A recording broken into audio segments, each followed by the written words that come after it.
नमस्कार विद्यार्थी मित्रांनो, competitive exam tricks with Nageshwar चॅनलवरती मी तुमचा भाऊ तुमचा अगदी मनापासून स्वागत करतो. भरपूर दिवसांनी व्हिडिओ बनवतो आहे, जरा वेळ मिळाला त्यामुळे म्हटलं चला आता व्हिडिओ करूया.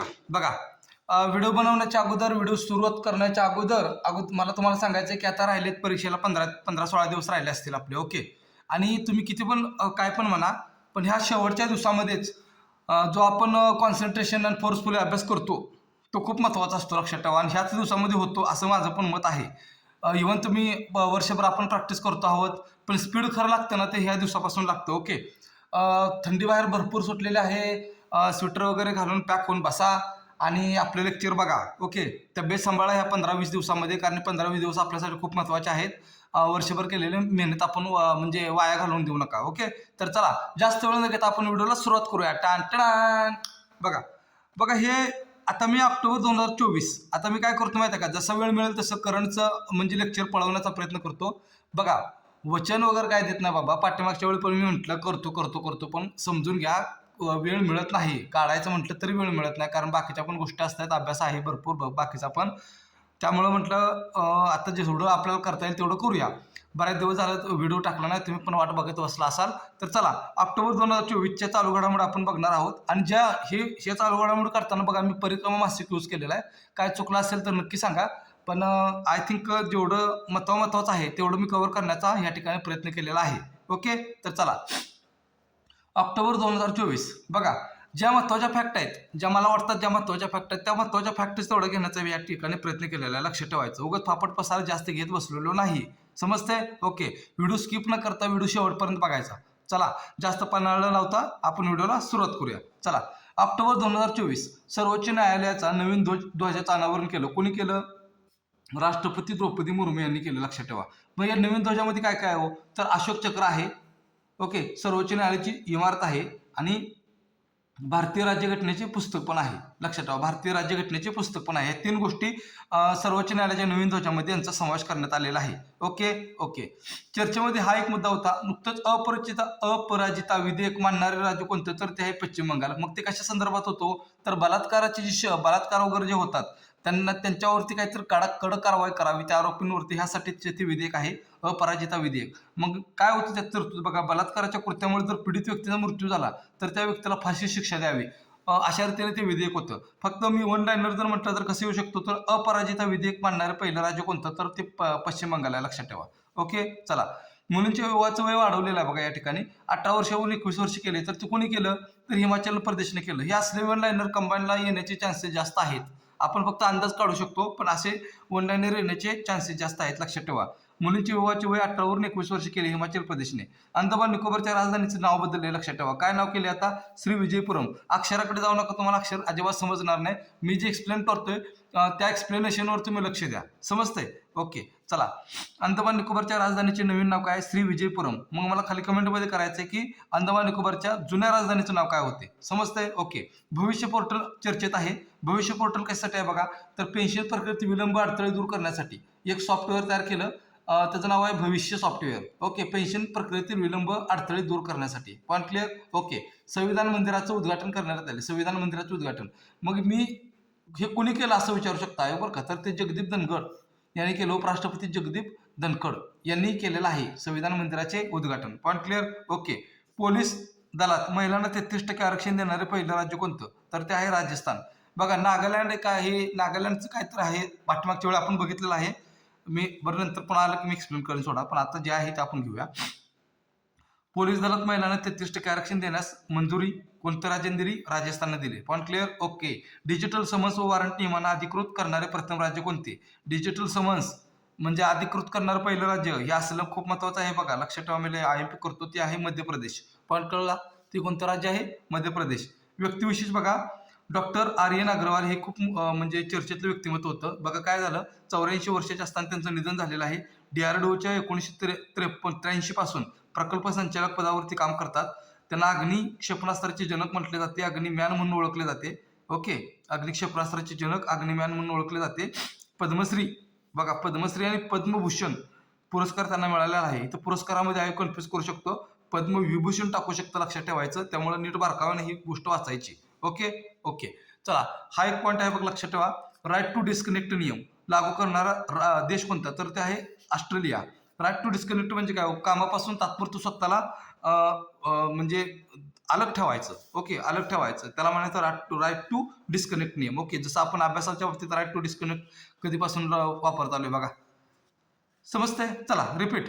सर्वोच्च न्यायालयाचे नवीन ध्वजाचे अनावरण केलं द्रौपदी मुर्मू यांनी.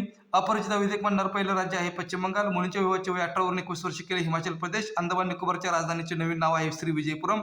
भविष्य सॉफ्टवेअर पेन्शन प्रक्रियेतील विलंब दूर करणे. संविधान मंदिराचे उद्घाटन केलं जगदीप धनगड यांनी. पोलीस दलात महिलांना 33% आरक्षण देणारं राज्य आहे राजस्थान. डिजिटल समन्स व वॉरंट नियमांना अधिकृत करणारे पहिलं राज्य आहे मध्य प्रदेश. आर्यन अग्रवाल मतामताचे बघा, त्यांना अग्नि क्षेपणास्त्राचे जनक म्हणतात. अग्निमॅन म्हणून त्यांना ओळख आहे. पद्मश्री पद्मभूषण मिळालेला आहे. रिपीट, इथं लक्षात ठेवायचं, पद्मविभूषण हा पुरस्कार त्यांना मिळालेला नाही. राईट टू डिस्कनेक्ट नियम लागू करणारा प्रथम देश कोणता आहे, तर तो देश आहे ऑस्ट्रेलिया. ओके, चला मी या ठिकाणी रिव्हिजन पण तुमचे लागलेच, म्हणजे रिव्हिजन चालू आहे आपले. सोडा आता तुम्ही आतापर्यंत तुम्ही केला असेल असं मी गृहीत पकडतोय, लक्षात ठेवायचं. त्यामुळे व्हिडिओ पूर्ण बघायचा. हा चला. थायलंडच्या पंतप्रधानपदी पेंतो गतार्न शिनावात्रा हे पंतप्रधान मी का घेतला माहिती आहे का, भरपूर पंतप्रधानांची नवीन नियुक्ती झालेली आहे, लक्षात ठेवा. मग कदाचित आयोग असा पण प्रश्न विचारू शकतो, या ठिकाणी त्यांचे देश, या ठिकाणी त्यांचे पंतप्रधान. ओके, असा प्रश्न येण्याची दाट शक्यता आहे. त्यामुळे लक्षात ठेवा, थायलंड पंतप्रधान पेंतो गतार्न शिनावात्रा. ओके, फ्रान्स पंतप्रधान कोण, मिशेल बार्नियर यांचे फ्रान्सचे पंतप्रधान म्हणून नियुक्ती झालेली आहे, लक्षात ठेवा. चला, न्यू डेव्हलपमेंट बँकेचा नवा सदस्य कोणता देश झाला, तर अल्जेरिया न्यू डेव्हलपमेंट बँकेचा नवा सदस्य झालेला आहे. अल्जेरिया न्यू डेव्हलपमेंट बँकेचा नवा सदस्य. ग्रीन हायड्रोजनवरील द्वितीय आंतरराष्ट्रीय परिषद नेमकी कुठे पार पडली, ग्रीन हायड्रोजनवरील द्वितीय आंतरराष्ट्रीय परिषद कुठे पार पडली, नवी दिल्ली. हे वन लाईनर आहे बघा, ह्याच्यामध्ये एक्सप्लेन करण्यासारखं अजिबात काही नाही, लक्षात ठेवायचं. ओके, चला. आंतरराष्ट्रीय सौर आघाडीचा 101वा देश कोणता झाला, 101वा देश झाला नेपाळ. तर मला खाली कमेंटमध्ये सांगायचं की आंतरराष्ट्रीय सौर आघाडीचा 100वा देश कोणता झालाय. रिपीट, आंतरराष्ट्रीय सौर आघाडीचा 100वा देश कोणता झालाय, मला कमेंटमध्ये नक्की सांगायचं. ओके, चला. अणुऊर्जा प्रकल्प पूर्ण करणारा पहिला अरब देश कोणता, बघा. रिपीट, अणुऊर्जा प्रकल्प पूर्ण करणारा पहिला अरब देश कोणता, तर तो आहे संयुक्त अरब अमिराती. Point clear. ओके, तर जगातील सर्वोत्कृष्ट देश कोणता ठरला 2024 नुसार, तर तो आहे स्वित्झर्लंड, लक्षात ठेवा. स्वित्झर्लंड. ओके, तो कोणता आहे, स्वित्झर्लंड. ही IMP मी ह्याला करतो बघा, ही मला खूप महत्वाचं वाटते. न्यायाधीशांच्या निवडणुकीला मान्यता देणारा पहिला देश कोणता, मेक्सिको. म्हणजे इथं जनता तर न्यायाधीश निवडणार, म्हणजे बघा कसं आहे ते. न्यायाधीशांच्या निवडणुकीला मान्यता देणारा पहिला देश कोणता, मेक्सिको, लक्षात ठेवा. राज्यातील पहिले सौरग्राम कोणते ठरले सांगा, मानेची वाडी. काही ठिकाणी मानेचे म्हटले, पण आपण मानेची वाडी म्हणू. राज्यातील पहिले सौरग्राम कुठलं, मानेची वाडी. आणि ते कुठं आहे, साताऱ्यात आहे, लक्षात ठेवायचं. कुठं आहे ते, साताऱ्यात आहे, लक्षात ठेवायचं. बघा, आता रिपीट नंतर करतो. पुरस्कार आहेत खूप महत्वाचे. थंडी. चला, गान सम्राज्ञी लता मंगेशकर पुरस्कार ते कुणाला मिळाला, गायिका अनुराधा पौडवाल यांची गाणी बघा, जुनी गाणी. मेघारे ऐकला असेल तुम्ही. ओके, मेघारे आज काय ते, जाऊ दे यार, म्हणा पुढची ना. चला, गान सम्राज्ञी लता मंगेशकर पुरस्कार गायिका अनुराधा पौडवाल यांना मिळाला, लक्षात ठेवा. भारतरत्न पंडित भीमसेन जोशी पुरस्कार कोणाला मिळाला, आरती अंकलीकर टिकेकर यांना मिळाले, लक्षात ठेवायचं. नटवरे, आता बघा तुम्ही महत्वाचं बघा बरं का, मी काय म्हणते बघा. लता मंगेशकर पुरस्कार 2024 गायिका अनुराधा पौडवाल यांना मिळाले, लक्षात ठेवा. ही प्रश्न विचारू शकतात आयोग वन लाईनरला. नटवरे प्रभाकर पणशीकर रंगभूमी पुरस्कार कुणाला मिळाला, 2024 चाललंय, लक्षात ठेवायचे. 2023 विचारले का 2023 विचारले, तिथं कन्फ्यूज व्हायचं नाही. सिले मिस्टेक आपल्या कंबाईनला 1 तास असतो, लक्षात ठेवायचं. त्यामुळे इथं भल्याभल्यांच्या सिले मिस्टेकमध्ये मार्क जातात. पाठीमागचा तुम्ही पेपर बघा, तुमचाच काढा, आणि त्यावेळेस तुम्हाला समजेल की पाठीमागच्या पेपरमध्ये तुम्ही किती सिले मिस्टेक केलेत ते. समजतंय का. चला, म्हणून ट्रिक करायच्या. आता ट्रिक कशा करतोय बघा. नटवरे प्रभाकर पणशीकर रंगभूमी जीवन पुरस्कार कोणाला मिळाला 2024, तर प्रकाश बुद्धिसागर. बघा, प्रभाकर पणशीकर मधला प घ्या आणि प्रकाश मधला पण प घ्या, म्हणजे इथं प आहे, लक्षात ठेवायचं. पणशीकर आणि प्रभाकर. रिपीट, पणशीकर आणि प्रभाकर. पॉईंट क्लिअर, असं काय तर लक्षात ठेवा. संगीताचार्य अण्णासाहेब किर्लोस्कर जीवन गौरव पुरस्कार कोणाला मिळाला, म्हणजे कोणता, अण्णासाहेब किर्लोस्कर जीवन गौरव पुरस्कार. तो मिळाला श्रीमती शुभदा दादरकर. बघा, किर्लोस्कर आणि दादरकर, इथं पण कर आहे, इथं पण कर आहे, असं काय तर ट्रिक करायची. बघा, इथं प आहे, प्रभाकर पणशीकर पुरस्काराला, आणि किर्लोस्कर पुरस्काराला इथं पण कर आहे, इथं पण कर आहे, दादरकर आणि Kirloskar. Point clear. Okay. Dnyanoba Tukaram पुरस्कार ज्ञानोबा तुकाराम पुरस्कार 2024 कोणाला मिळाला? Sanjayji Maharaj passport, Sanjayji Maharaj passport 2024. आता आपण म्हणतो तुकाराम महाराज, काय म्हटलं बघा मी, Tukaram Maharaj, repeat Tukaram Maharaj. Point clear? Okay. म्हणजे तुकाराम पुरस्कार आला, ज्ञानोबा तुकाराम पुरस्कार आला, तर तुम्हाला एवढं कळलं पाहिजे की महाराज आहेत बाबा कोणतरी. Point clear? ओके. चला, ही खूप IMP पुरस्कार आहे, त्याच्यावरती विचारू शकतो आयोग. ओके. व्ही शांताराम जीवन गौरव पुरस्कार बघा, हे व्ही शांताराम असतात ते मराठी व्यक्तींसाठी असतात, आणि स्वर्गीय राज कपूर पुरस्कार असतात ते असतात हिंदी सृष्टी, सिनेमा सृष्टीमध्ये ज्यांनी चांगले योगदान दिले त्यांच्यासाठी असतात. Point clear? Okay. V Shantaram जीवन गौरव पुरस्कार कुणाला मिळाला? तर शिवाजी साटम, शिवाजी साटम. बघा इथं काय केलं, शांताराम इथं पण आहे यस आणि ते यस, म्हणजे यस यस. पण कळलं का, मी म्हणजे ट्रिक सांगतोय तुम्हाला. बस शिवाजी साटम तुम्ही विसरणार नाही. मग कुठला डायलॉग त्याचा, दया दया कुछ तो गडबड हे दया. मग कुठलं CID लक्षात ठेवायचं, CID तुम्हाला मालिका आठवली पाहिजे, ते आहेत Shivaji Satam. Point clear? Okay. चला, व्ही शांताराम विशेष योगदान पुरस्कार कुणाला मिळाला? दिग्बाल लांजेकर, दिग्बाल लांजेकर. आता विशेष आणि लांजेकर, आता बघा बऱ्याच वेळा तुम्ही बघितलं असेल, जी मोठी मोठी माणसं असतात साऊथ इंडस्ट्रीमधली बघा, मोठी मोठी जी विशेष आहेत लोक, त्यांचा स्वभाव मुळात असा लाजाळू असतो, लक्षात ठेवायचं, असं काहीतरी लक्षात ठेवा. म्हणजे विशेष योगदान पुरस्कार लांजेकर. Point clear? ओके. स्वर्गीय राज कपूर जीवन गौरव पुरस्कार कुणाला मिळाला? आशा पारेख यांना मिळाला, लक्षात ठेवा, आशा पारेख. स्वर्गीय राज कपूर विशेष योगदान पुरस्कार कुणाला मिळाला? तर एन चंद्रा यांना मिळालेला आहे, लक्षात ठेवायचं. Point clear? ओके. त्याच्यानंतर बघा, दादासाहेब फाळके सर्वोत्कृष्ट चित्रपट कोणता ठरला? दादासाहेब फाळके सर्वोत्कृष्ट चित्रपट बघा, मी वसंतराव, लक्षात ठेवायचं. मी वसंतराव चित्रपटामध्ये कुणी भूमिका केली सांगा, मला नाव सांगायचं त्यांचं. मी त्यांचं फक्त तुम्हाला हिंट देतोय, ते शास्त्रीय संगीतातले फार मोठे गायक आहेत, त्यांचं नाव मला सांगायचं कमेंटमध्ये. ओके. रिपीट, हे पण रिपीट करतो बघा. थायलंड पंतप्रधानपदी पेंतोगरतान शिलावात्रा. फ्रान्सच्या पंतप्रधानपदी कोण बघा? Michel Barnier. न्यू डेव्हलपमेंट बँकेचा नवा सदस्य अल्जेरिया. ग्रीन हायड्रोजन वरील द्वितीय आंतरराष्ट्रीय परिषद नवी दिल्ली या ठिकाणी झाली. आंतरराष्ट्रीय सौर आघाडीचा 101 देश नेपाळ. अणु ऊर्जा प्रकल्प करणारा संयुक्त अरब अमिराती पहिला देश. अरब देश. जगातील सर्वोत्कृष्ट देश ठरला 2024 स्वित्झर्लंड. न्यायाधीशांच्या निवडणुकीला मान्यता देणारा पहिला देश आहे मेक्सिको. राज्यातील पहिले सौरग्राम मण्याची वाडी. गान सम्राज्ञी लता मंगेशकर पुरस्कार कोणाला मिळाला? अनुराधा पौडवाल. पंडित भीमसेन जोशी पुरस्कार कोणाला? आरती अंकलकर टिकेकर. नटवरे प्रभाकर पणशीकर रंगभूमी जीवन गौरव पुरस्कार 2024. प्रकाश बुद्धिसागर. संगीताचार्य अण्णासाहेब किर्लोस्कर. काय म्हटलं मी? संगीताचार्य अण्णासाहेब किर्लोस्कर पुरस्कार. दादरकर म्हणजे शुभदा दादरकर बघा, कर प आता रिपीट करत बसत नाही. ज्ञानोबा तुकाराम पुरस्कार संजयजी महाराज पासपोर, तुकाराम महाराज असं लक्षात ठेवले बघा आपण. शांताराम जीवन गौरव पुरस्कार आणि शिवाजी साटम, लक्षात ठेवायचं. व्ही शांताराम विशेष योगदान पुरस्कार दिग्बाल लांजेकर. स्वर्गीय राज कपूर जीवन गौरव पुरस्कार कोणाला? आशा पारेख. स्वर्गीय राज कपूर विशेष योगदान पुरस्कार कोणाला? एन चंद्रा. आणि दादासाहेब फाळके सर्वोच्च चित्रपट कुठला ठरला? मी वसंतराव, लक्षात ठेवायचं. त्याच्यानंतर बघा, शेवटचं पान आहे आपलं 27व्या राष्ट्रीय गव्हर्नन्स परिषदेचे आयोजन कुठं करण्यात आलं बघा. 27व्या राष्ट्रीय, मी काय म्हटलं बघा, 27व्या राष्ट्रीय गव्हर्नन्स परिषदेचे आयोजन कुठं करण्यात आलं? मुंबईला करण्यात आलं, लक्षात ठेवायचं. आता ह्या ज्या समित्या आहेत ना, त्या समित्या खूप महत्त्वाच्या आहेत बघा.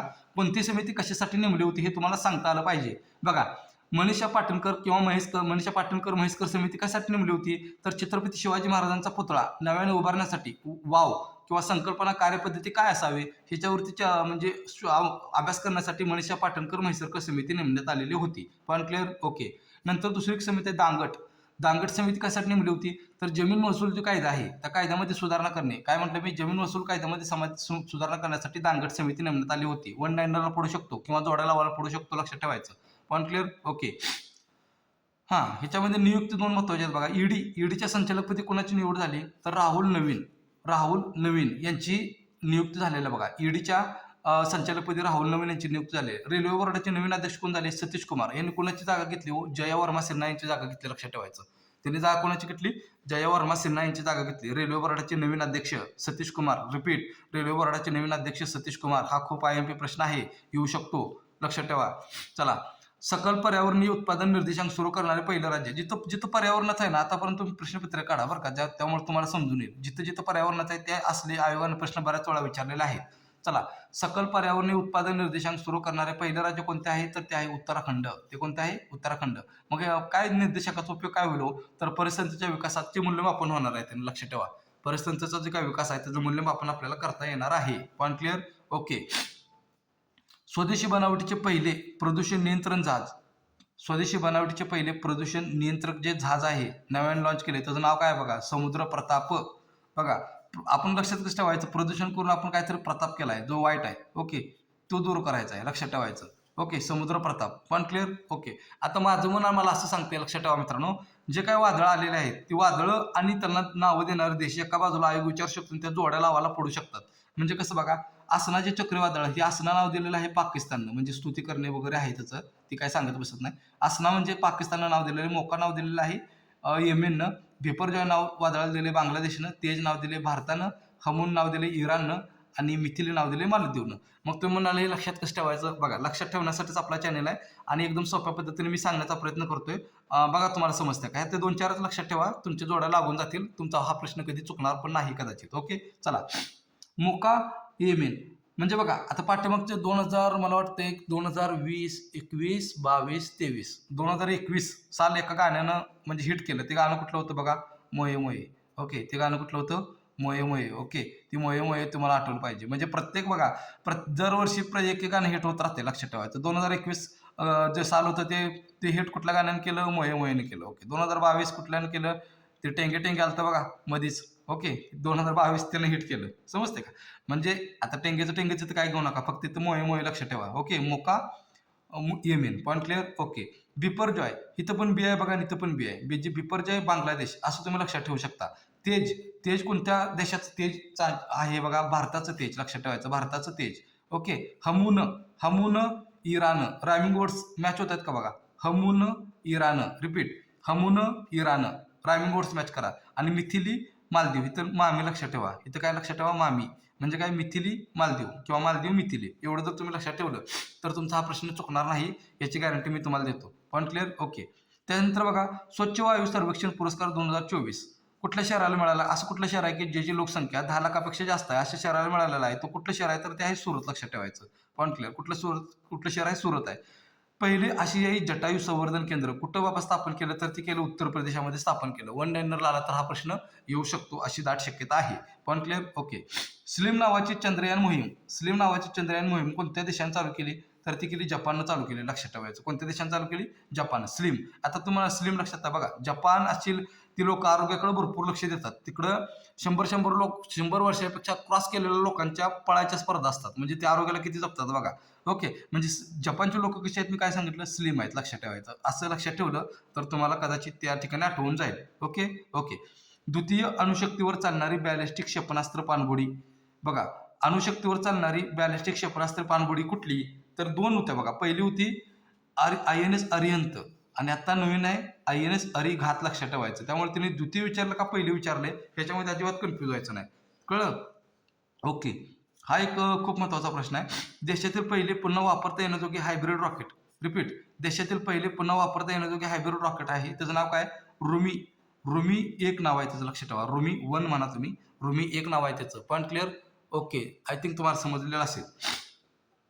उथळ पाण्यात पाणबुडी विरोधात युद्ध करणाऱ्या नवीन जहाजे, बघा उथळ पाण्यात पाणबुडी विरोधात युद्ध करणाऱ्या नवीन जहाजांचे अनावरण केलेलं आहे. त्या जहाजांचं नाव काय, एकाचं नाव आहे मालपे, दुसऱ्याचं नाव आहे मुलकी. म्हणजे मालपे आणि मुलकी ही 2 जहाजं आहेत, ती काय करतात, उथळ पाण्यात पाणबुडी विरोधी म्हणजे युद्ध करण्याचं काम करतात, ते लक्षात ठेवायचं. भारताचे पहिले नागरी अंतराळ पर्यटक ठरले, त्यांचं नाव काय, तर गोपीचंद थोटाकुरा. तर मी हे सांगणार नाही तुम्हाला, फक्त मला कमेंटमध्ये सांगायचं आहे की कोणत्या राज्याचे आहेत, लक्षात ठेवायचं. त्यांचं राज्य मला सांगायचं आहे कमेंटमध्ये. जर माझा व्हिडिओ तुम्ही बघत असाल तर आठवणीने कमेंटमध्ये सांगायचं. कमेंटमध्ये सांगायचा वेळ घ्यायचा नाही, त्यामुळे तुमचा अभ्यास वगैरे मला पण कळून जाईल. ओके, तर चला शेवटचं नाही अजून भरपूर आहे. चला, दिसते का, हां, प्रकल्प नमन, बघा प्रकल्प नमन कशासाठी आहे, प्रकल्प नमन तर भारतीय लष्कराने संरक्षण निवृत्ती वेतनधारक माजी सैनिक आणि त्यांच्या कुटुंबियांना समर्थन आणि सेवा प्रदान करण्याच्या उद्देशाने, म्हणजे माजी सैनिकांसाठीच्या सेवा ज्या काय आहेत त्याच्यासाठी लक्षात ठेवायचं प्रकल्प नमन. आणि पाठीमागचं मी भविष्य सांगितलं सॉफ्टवेअर, ती पेन्शनसाठी लक्षात ठेवायचं. त्यामुळे इथं बारकं थोडं करत कन्फ्यूज व्हायचं नाही. पण समजतोय. ओके, चला, युद्ध सराव बघा, युद्ध सराव आपल्याला बऱ्याच वेळा पडू शकतात, लक्षात ठेवायचं. युद्ध सराव आपल्याला बऱ्याच वेळा पडू शकतात. युद्ध सराव बघा, भारत आणि अमेरिका, बघा भारत आणि अमेरिकेसोबत आपलं कुठले युद्ध सराव आहेत, तर ते युद्ध सराव कुठले आहेत बघा. एक आहे युद्ध अभ्यास, रिपीट, एक आहे युद्ध अभ्यास, दुसरा आहे वज्र प्रहार, तिसरा आहे साल्वेक्स, चौथा आहे कोप इंडिया, 5वा आहे टायगर ट्रॅम्प. पण क्लिअर. ओके, पहिला आहे युद्ध अभ्यास, दुसरा आहे वज्र प्रहार, तिसरा आहे साल्वेक्स, चौथा आहे कोप इंडिया, पाचवा आहे टायगर ट्रॅम्प. ओके, मग आता तुम्हाला लक्षात कसं ठेवायचं? लक्षात ठेवण्यासाठीच आपला चॅलेंज आहे लक्षात ठेवायचं. वयस्कर वाघ, मी काय म्हणतो बघा, वयस्कर वाघ म्हणजे वाघाला आपण टायगर म्हणतो. तुम्ही असं म्हणा की वयस्कर टायगर. वयस्कर टायगर हा शब्द ऐकला तुमच्या लक्षात आलं पाहिजे की हे युद्ध सराव आहे ते अमेरिकेचे सराव आहेत, लक्षात ठेवायचं. म्हणजे कसं बघा, वयस्कर म्हणजे व म्हणजे तुम्हाला लक्षात आलं पाहिजे, व म्हणजे व म्हणजे वज्र प्रहार, य म्हणजे युद्ध अभ्यास, वयस्कर मधला स म्हणजे साल्वेक्स, क म्हणजे तुमचा कोप इंडिया आणि टायगर म्हणजे टायगर ट्रॅम्प. वयस्कर टायगर युद्ध सराव कोणाचे? भारत आणि अमेरिका. पण क्लिअर. चला, भारत आणि फ्रान्स. वरुण, डेझर्ट नाईट, गरुड आणि शक्ती. बघा, वरुण, डेझर्ट नाईट, गरुड आणि शक्ती. बघा, गरुड वेगळा आणि गरुड शक्ती अभ्यास वेगळा आहे बरं का, त्यामुळे कन्फ्यूज होऊ नका. मी नंतर पुन्हा ते पण घेऊन टाकेन. वरुण, डेझर्ट नाईट, गरुड आणि शक्ती ही कुणाचे सराव आहेत? भारताने फ्रान्स सोबत केल्याबद्दल. मग तुम्ही म्हणाल की हे कसं लक्षात ठेवायचं? आता बघा, मी कोल्हापूर साईडला किंवा सांगली साईडला राहतो. आमच्याकडे गाव आहे वडिंगे, कळक, आमच्याकडे गाव आहे वडिंगे, छोटंसं गाव आहे. ते वडिंगे गाव लक्षात ठेवलं तर तुम्हाला म्हणजे लक्षात राहून जाईल. व म्हणजे काय बघा, इथं वरुण आहे, ड म्हणजे काय? डेझर्ट नाईट आहे, ग म्हणजे काय? गरुड आहे, लक्षात ठेवायचं. ग म्हणजे काय? गरुड आहे, लक्षात ठेवा. पण क्लिअर. ओके, चला. भारत आणि ओमान. ईस्टर्न ब्रिज, नसीम अल बहार आणि अल नाजाद. बघा, इथं पण अल आणि अल हे दोन शब्द अल आहेत ना, ते मोस्टली भारत आणि ओमानचे आहेत, लक्षात ठेवायचं. एक अल आहे ते दुसऱ्या देशाचा आहे, मी नंतर सांगेन तुम्हाला. पण भारत आणि ओमानमध्ये मोस्टली नसीम अल बहार आणि अल नाजाद आणि ईस्टर्न बीच काय असं लक्षात राहते, सोडून द्या. भारत ओमान फक्त डबल तुम्ही वाचा, मला म्हणजे ऐनवेळी तुम्हाला दगा होणार नाही. चला, भारतीय सशस्त्र दलाची पहिली संयुक्त कमांडर परिषद कुठं पार पडली हो? तर उत्तर प्रदेशातील लखनौ या ठिकाणी पार पडली, लक्षात ठेवायचं. रिपीट, भारतीय सशस्त्र दलाची पहिली संयुक्त कमांडर परिषद उत्तर प्रदेशात लखनौ या ठिकाणी पार पडली. चामरान 1 हा उपग्रह कोणत्या देशाचा आहे? वन लाईनर येऊ शकतो, इराणचा आहे, लक्षात ठेवायचं. कुठला? चामरान 1 हा उपग्रह कोणत्या देशाचा आहे? इराणचा आहे, लक्षात ठेवा. नुकतंच बघा, मराठी भाषा विद्यापीठाची स्थापना करण्यात आली. कुठं स्थापना करण्यात आली? तर अमरावतीमधील रिद्धपूर या ठिकाणी मराठी भाषा विद्यापीठाची स्थापना करण्यात आलेली आहे. तर त्या विद्यापीठाच्या कुलगुरुपदी कोणाची निवड झाली असा प्रश्न आयोग विचारू शकतं. तर डॉक्टर अविनाश आवलगावकर. आता तुम्हाला लक्षात कसं ठेवा, बघा, मराठी विद्यापीठ आहे, ओके, तर त्याच्यामध्ये कुलगुरू नेमले. मग मराठी विद्यापीठात काय शिकवलं जाणार आहे पहिल्यापासून? तर अ आणि आ शिकवलं जाणार आहे. आ पासून सुरुवात केली जाणार आहे, लक्षात ठेवायची. कशापासून? आ पासून सुरुवात केली जाणार आहे. मग अ म्हणजे काय? अविनाश, आ म्हणजे काय? आवलगावकर, असं लक्षात ठेवा. मराठी विद्यापीठाचे कुलगुरू तुमच्या लक्षात राहून जातील. पण क्लिअर. ओके, तर चला, हे जे महत्त्वाचे काय पुरस्कार आहेत लक्षात ठेवा, हे राष्ट्रीय पुरस्कार आहेत. बघा, पुरस्कारामध्ये कन्फ्यूज व्हायचं नाही. दादासाहेब फाळके पुरस्कार वेगळं, ईपीचे पुरस्कार वेगळं, सिनेमाचे पुरस्कार वेगळं, राष्ट्रीय पुरस्कार वेगळं, ऑस्कर पुरस्कार वेगळं. इथं अजिबात कन्फ्यूज व्हायचं नाही. हे आता घेतोय ते राष्ट्रीय पुरस्कार आहेत. बघा, 70 राष्ट्रीय चित्रपट पुरस्कार 2022 आहेत, ते लक्षात ठेवा. म्हणजे आता 24ला दिले. सुवर्ण कमळ विजेता सर्वोत्कृष्ट चित्रपट कुठला ठरला? सुवर्ण कमळ, तर तो ठरला अट्टम. मग अट्टम कुठला चित्रपट आहे? तो मल्याळम आहे, लक्षात ठेवा. कोणत्या भाषेत आहे तो पण आयोग विचारू शकतो. त्याचे दिग्दर्शक आहेत आनंद एकरशी. तुम्ही आनंद एकादशीवरून पण लक्षात ठेवू शकता हे नाव, आनंद एकरशी, लक्षात ठेवा. सर्वोत्कृष्ट हिंदी चित्रपट ठरला गुलमोहर. आणि सर्वोत्कृष्ट मराठी चित्रपट आहे ठरला वाळवी. परेश मोकाशी त्याचे दिग्दर्शक आहेत. वाळवी चित्रपट, लक्षात ठेवा. सर्वोत्कृष्ट मराठी चित्रपट कोणता? वाळवी. पण क्लिअर. ओके, राष्ट्रीय विज्ञान पुरस्कार 2024ला देण्यात आले. त्यातले महत्त्वाचेच लिहिलेत मी. विज्ञान रत्न पुरस्कार कोणाला मिळाला? प्राध्यापक गोविंदराजन पद्मनाभन यांना मिळाला विज्ञान रत्न पुरस्कार. यांना कुठला मिळाला? विज्ञान रत्न पुरस्कार मिळाला, लक्षात ठेवा. रॅमन मॅग्सेस पुरस्कार. बघा, आयोगाने तिथं 2023 विचारला का 24 विचारला, इथं पूर्ण फोकस करायचं बरं. कारण 23ला मिळाला कोणाला? डॉक्टर आर रविकंडन यांना मिळालेला आहे. तुम्ही त्यांचं राज्य मला खाली कमेंटमध्ये सांगायचं. रिपीट, डॉक्टर आर रविकंडन यांचं राज्य मला सांगायचं खाली कमेंटमध्ये. ओके, चला. 2024चे पुरस्कार रॅमन मॅग्सेस कोणाला मिळाले? बघा, हयाको मियाझाकी हे जपानचे आहेत. हयाको मियाझाकी.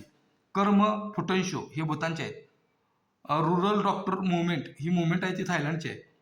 न्युगेन थी गोंग फोंग, नावं जरा अवघडच आहेत बघा. फोंग हे पण यांना पण मिळालेलं आहे. आणि फरविजा फरहान यांना पण मिळालेलं आहे. मग लक्षात ठेवायचं कसं? कालच मकर संक्रांत झाली, त्यामुळे लक्षात ठेवा. म म्हणजे काय बघा? मियाझाकी. क म्हणजे काय? कर्म. र म्हणजे काय? रुरल. बघा, मकर झालं. आणि एफ म्हणजे काय? एफ म्हणजे पहिलं आहे फोंग आणि दुसरी एफ म्हणजे आहे फरहान. मकर एफ एवढं जर लक्षात ठेवलं, मकर एफ तर तुम्हाला कुठले पुरस्कार सांगितले मी? रॅमन मॅग्सेस पुरस्कार 2024चे तुमच्या लक्षात राहतील. पण क्लिअर.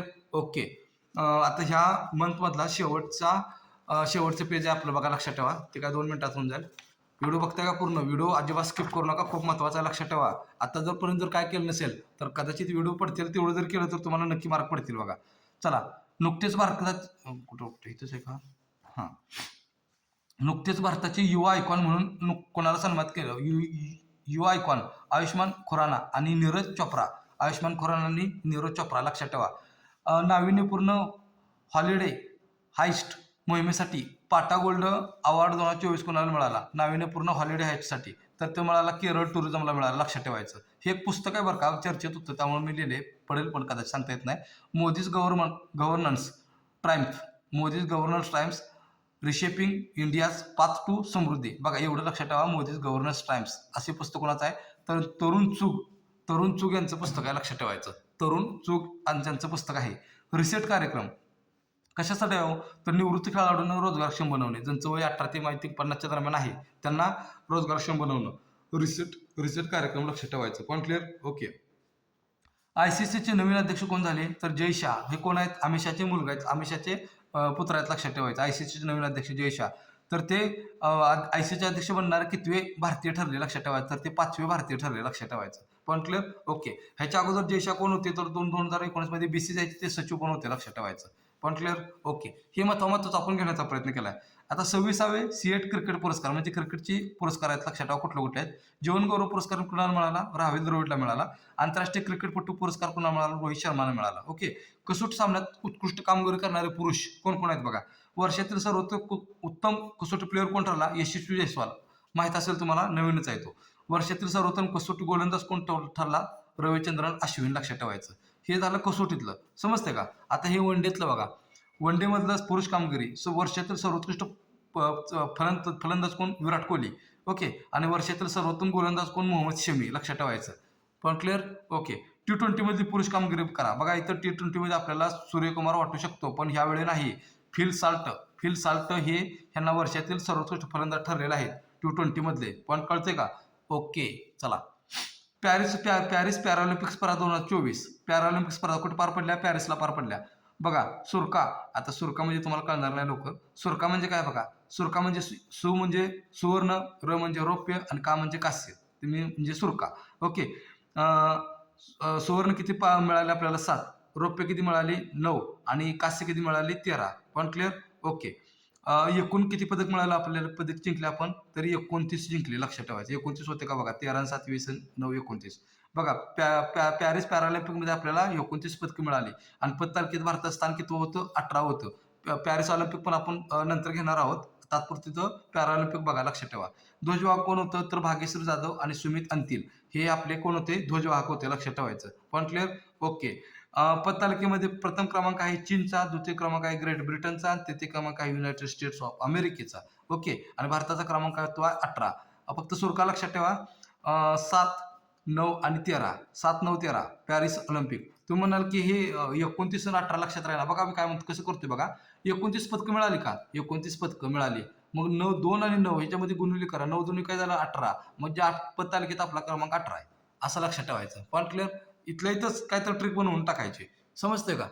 ओके. त्याच्यानंतर बघा, हे शेवटचं महत्त्वाचं आहे, खूप महत्त्वाचं आहे. आणि मी लक्षात कसं ठेवलंय बघा, कारण लक्षात ठेवणं आपल्याला महत्त्वाचं आहे, लक्षात ठेवायचं. लक्षात आपल्याला ठेवणं महत्त्वाचं आहे. बघा, नुकत्याच ग्रँड स्लॅम टेनिस स्पर्धा झाल्या, लक्षात ठेवा. ग्रँड स्लॅम टेनिस स्पर्धा झालेल्या आहेत. थंडीने जीव बोळण झाले मित्रांनो, जरा समजून घ्या. 2024 ग्रँड स्लॅम टेनिस स्पर्धा. बघा, आपण एखादी बातमी बघा, चुकीची बातमी आपल्याजवळ आलो, आपण त्याला काय म्हणतो? अफवा म्हणतो. अफवा. काय म्हणतो? अफवा. तसंच आहे. म्हणजे कसं बघा, काय केलंय बघा आत्म्यात. अफवा. अफवा स्पेलिंग लिहिलं. अफवा. AFWA. अफवा. फक्त काय करायचं? सुरुवातीला ऑस्ट्रेलिया घ्यायचं, नाही तिथं अमेरिका घ्याल तुम्ही. सुरुवातीला ऑस्ट्रेलिया घ्यायचं, नंतर अमेरिका घ्यायचं, समजते का? इथं ऑस्ट्रेलिया, इथं फ्रेंच. अफवा म्हणजे म्हणजे फ्रेंच ओपन, ही ऑस्ट्रेलिया ओपन, विम्बल्डन आणि ही अमेरिका ओपन. पण ओके. आता हे जिंकलेत बघा. ते जिंकलेली नावं मी कसं लिहिलीत बघा. ऑस्ट्रेलियन ओपनचा विजेता आहे यानिक सिन्नर, इथं आहे कार्लोस अल्काराज, इथं आहे कार्लोस अल्काराज आणि इथं आहे यानिक सिन्नर. म्हणजे काय बघा, पहिलं आणि शेवटचं तिथं यानिक आहे बघा. मग काय केलं बघा, पहिलं शेवटचे यानिक आहे आणि मध्ये जो 2 आहे तिथं कार्लोस आहे, समजते का? ओके. एवढं जर लक्षात तुमच्या राहिलं. अफवा काय म्हटलं मी? अफवा. आणि पहिलं आहे ते यानिक, शेवटचं आहे ते यानिक. रिपीट. अफवा पहिलं आहे ते यानिक, शेवटचं आहे ते यानिक आणि मध्ये जे आहे ते कार्लोस आहे, लक्षात ठेवायचं. मग आयोग काय करू शकतो, यांचा देश पण विचारू शकतो. यानिक यांचा देश कुठला, इटली. ओके. आणि कार्लोस यांचा देश कुठला आहे, स्पेन. बघा, यानिक यांचा देश कुठला, इटली. आणि कार्लोस यांचा देश कुठला आहे, तर स्पेन आहे, लक्षात ठेवायचं. Point clear. ओके. आणि ह्याच्यामध्ये शेवटची आपली वन लाईनर आहे. निवडणूक आयोगाने राष्ट्रीय आयकॉन म्हणून नियुक्ती केली. निवडणूक आयोगाने राष्ट्रीय आयकॉन म्हणून नियुक्ती केली. कोणाची केली, तर शीतल देवी आणि राकेश कुमार यांची राष्ट्रीय आयकॉन म्हणून नियुक्ती केलेली आहे. कोणी, निवडणूक आयोगानं. समजते. ओके. बघा, ऑक्टोबर 2024 मधील जी महत्वाचे जे काय वन लाईनर होते, जे काय महत्वाचे करंट होते, ते मी या ठिकाणी एकदम सोप्या भाषेमध्ये सुटसुटीत आणि एकदम फास्ट संपवण्याचा मी प्रयत्न केलेला आहे. आय होप हा व्हिडिओ तुम्ही शेवटपर्यंत बघितला असाल. व्हिडिओ तुम्हाला नक्की आवडला असेल. आवडल्यास खाली कमेंट करा, लाईक करा, शेअर करा आणि सबस्क्राईब करायला चॅनलला अजिबात विसरू नका. ओके. आणि महत्त्वाची गोष्ट, कंटिन्यू व्हिडिओ पडतील असं वाट बघत बसू नका. माझा पण अभ्यास आहे, तुमचा पण अभ्यास आहे. अभ्यास करत राहा, जसा मला वेळ मिळेल तसे मी व्हिडिओ पाठवत राहील. समजतंय. ओके. काय चुकलं असेल तर या व्हिडिओमध्ये मला कमेंटमध्ये सांगायचं, चूक दुरुस्त केली जाईल. ओके. तर 11-15 दिवस राहिलेले आहेत, लक्षात ठेवा. आता अभ्यासाला पिकअप घ्या, कारण वर्षात आपली एक्झाम एकदाच असते, लक्षात ठेवायचं. आता ती मरगळ आली, असं होतंय तसं होतंय, माझं आजारी पडलो. बघा, थंडीचे दिवस आहे, स्वतःच्या आरोग्याला सांभाळा, कळलं का. नाहीतर पुन्हा म्हणजे निम्म वेळा आजारपणात जायचा, पुन्हा ऐन वेळी पुन्हा आपल्याला त्रास होतो. समजतंय. ओके. बघा, जेवढं सांगायचं तेवढं सांगितलेलं आहे. तुम्ही आता काही लहान पोरं नाही, मोठी झालेला आहात. ओके. या ठिकाणी मी थांबतो. जय हिंद, जय महाराष्ट्र.